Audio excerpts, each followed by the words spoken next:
Hello friends, welcome to removeload.com। आज हम discuss करेंगे what is static class in TypeScript. तो डेफिनेशन पे चलते हैं। In TypeScript the static keyword is used to define a class members that belongs to the class itself rather than an instance of the class। यानी कि जब हम कोई भी स्टैटिक क्लास यूज कर रहे हैं, मतलब कोई भी स्टैटिक क्लास हम बना रहे हैं और उसके अंदर हम कोई भी प्रॉपर्टीज बनाते हैं या मेथड्स बनाते हैं, तो उनको अगर हमें कॉल करना होता है तो हमें उस स्टैटिक क्लास का ऑब्जेक्ट क्रिएट करने की ज़रूरत नहीं है, यानी कि उसके इंस्टेंस क्रिएट करने की ज़रूरत नहीं है। डायरेक्टली हम उस क्लास के बेस पे उसको एक्सेस करते हैं।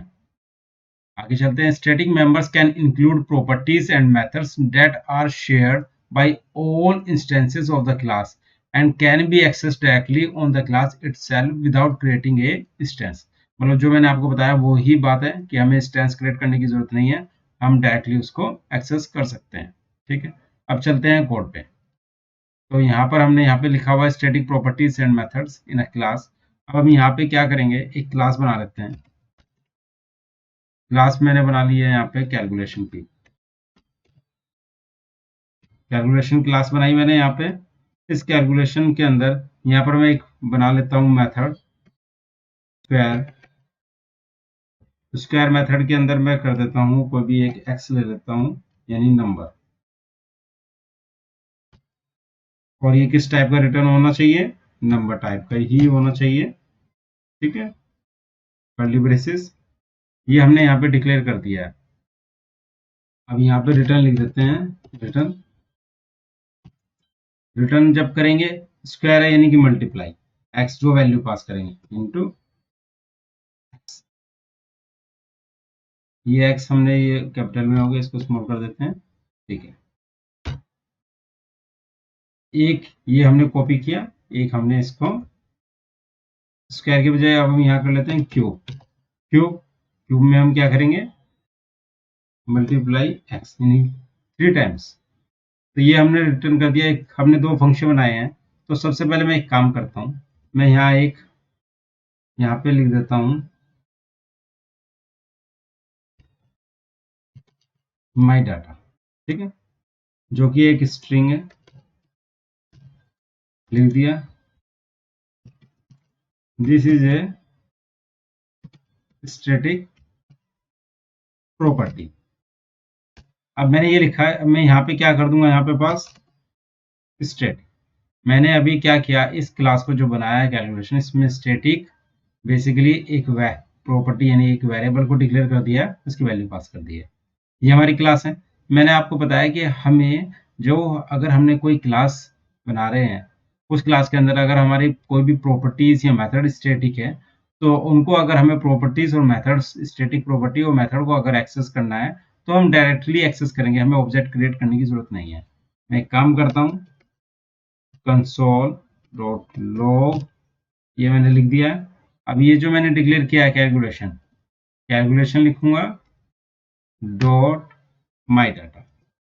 आपने देखा कि मैंने क्या किया, इस कैलकुलेशन जो क्लास के अंदर इस प्रॉपर्टी को एक्सेस करने के लिए डायरेक्टली मैंने इसका ऑब्जेक्ट, कैलकुलेशन का ऑब्जेक्ट नहीं बनाया है, डायरेक्टली इसको एक्सेस किया है। इसको मैंने सेव कर लेता हूँ। सेव करने के बाद इसको एग्जीक्यूट करते हैं, psc app.ts।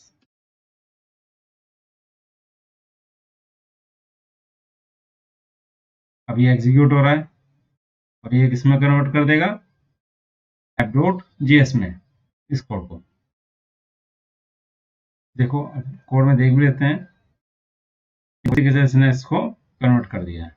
अभी जो app.js फाइल है इसको हम रन करेंगे, क्योंकि डायरेक्ट टाइप स्क्रिप्ट को एग्जीक्यूट नहीं करता है। तो मैं नोड app.js, आप देखोगे इस वेरिएबल की वैल्यू जो क्या थी, दिस इज स्टैटिक प्रॉपर्टी, ये आपकी आ गई।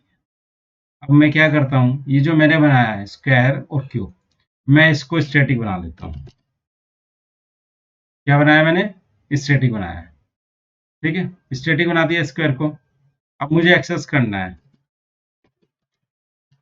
Console dot log. अब मैं क्या करूंगा, इसके अंदर कैलकुलेशन जो क्लास है डॉट जो मेरा मेथड है, स्क्वायर किया, स्क्वायर में मैं लिख देता हूँ यहाँ पे 5। ठीक है, इसको मैंने पास किया, सेव कर दिया। अब मैं यहाँ पे क्या करूंगा, फिर दोबारा से एग्जीक्यूट करूंगा। app.ts।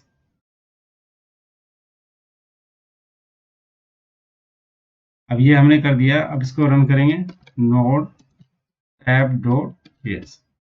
तो आप देखोगे वैल्यू क्या आ गई है, 25 आ गई है। ठीक है, अब ध्यान रखना, अभी मैं आज जो आपको क्लास बता रहा हूँ स्टैटिक, तो स्टैटिक में बेसिकली मैं उसकी प्रॉपर्टीज और मेथड्स की बात कर रहा हूँ, ना कि यहाँ पे स्टैटिक की। क्योंकि टाइप स्क्रिप्ट में जब भी हम कोई क्लास बनाते हैं, ठीक है, क्लास जैसे बनती है वैसे ही बनाएंगे, लेकिन उसकी जो प्रॉपर्टीज और मेथड्स हैं उसको स्टैटिक हम डिक्लेयर कर रहे हैं। ये नहीं कि जावा की तरह हमने यहाँ पे स्टैटिक डिक्लेयर कर दिया है क्लास के बाद, ऐसा नहीं किया है। अब हम चलते हैं यहाँ पे क्यूब। मैंने आपको बताया कि देखो यहाँ पर मैंने कैलकुलेशन किया स्क्वायर में। अब मैं एक काम करता हूँ, कंसोल किया, यहाँ पर मैं क्या करता हूँ क्यूब। क्यूब में क्या एरर आ रही है, यहाँ पे property cube does not exist और टाइप ऑफ कैलकुलेशन।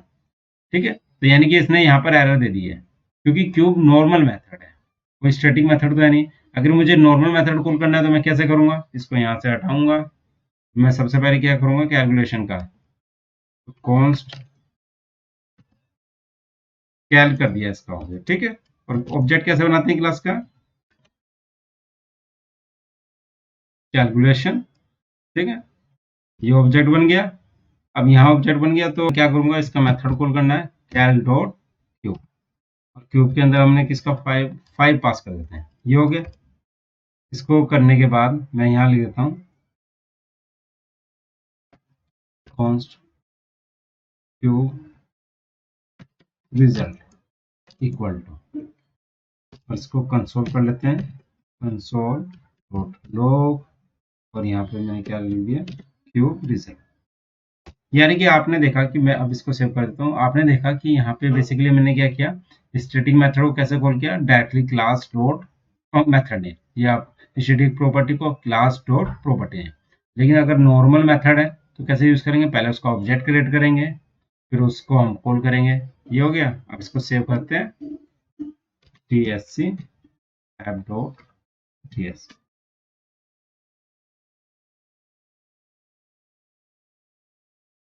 ये एग्जीक्यूट हो गया। मैं क्या करूँगा, नोड app.js। देखो दिस इज स्टैटिक प्रॉपर्टी, ये स्टैटिक प्रॉपर्टी थी, ये स्टैटिक मेथड था, ये नॉर्मल मेथड था, जिसका आंसर आया 125।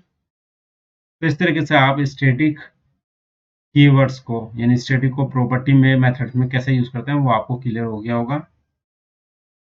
Kindly subscribe my channel on YouTube, और ये मेरी वेबसाइट है जिसके अंदर सारी डिटेल्स है, बहुत सारी डिफरेंट डिफरेंट है। मैंने उसमें जावास्क्रिप्ट, टाइपस्क्रिप्ट सारी चीज़ें आप डिक्लेयर की हुई है, आप उसको चेक कर सकते हैं। इसमें ये स्टैटिक क्लास मैंने यहाँ पे बनाई है, उसमें बहुत सारी इन्फॉर्मेशन आपको दी है।